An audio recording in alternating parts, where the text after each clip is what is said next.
Praise the Lord. Hallelujah. ప్రభు అయిన యేసుక్రీస్తు నామములో సంఘస్థులకి, శ్రేయోభిలాషులకి అందరికీ నా హృదయపూర్వక వందనాలు తెలియజేస్తున్నాను. పరిశుద్ధమైనటువంటి బైబిల్ గ్రంథంలో నూతన నిబంధన ఒకటవ కొరింథీయులు 3వ అధ్యాయం 16వ వచనంలో కొన్ని మాటలు మనం ధ్యానం చేద్దాం. మీరు దేవుని ఆలయమై ఉన్నారనియు దేవుని ఆత్మ మీలో నివసించుచున్నాడనియు మీరు ఎరుగరా? ఎవడైనను దేవుని ఆలయమును పాడు చేసిన ఎడల దేవుడు వానిని పాడు చేయును. దేవుని ఆలయము పరిశుద్ధమై ఉన్నది, మీరు ఆ ఆలయమై ఉన్నారు. Praise lord. దేవుడి వాక్యం దీవించను గాక. ఈరోజు కొన్ని మాటలను ధ్యానం చేస్తాం. మనము దేవుని ఆలయమై ఉన్నామంట.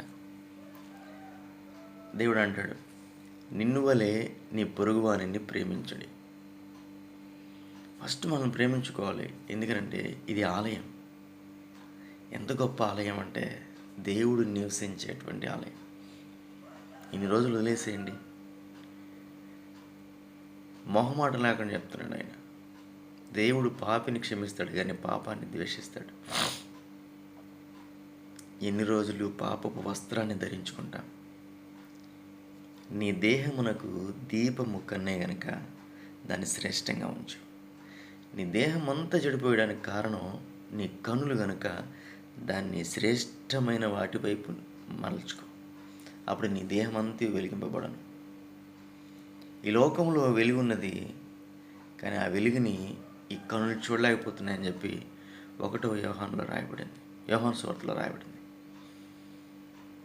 నీ సహోదరుని కంట్లో ఉన్నటువంటి నలుసుని నువ్వు తీసే బదులు నీ కంట్లో పెద్ద దూలం ఉందంటున్నాడు.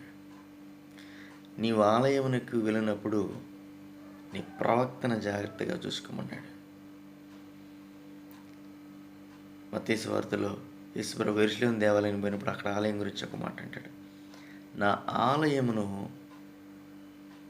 జోదమునకును వ్యాపారమునకును మీరు దాన్ని వాడుతున్నారంటాడు. ఇది దేవుని ఆలయం అండి. ఈ దేవుని ఆలయాన్ని పాడు చేయకండి. కనులు, నాలుక,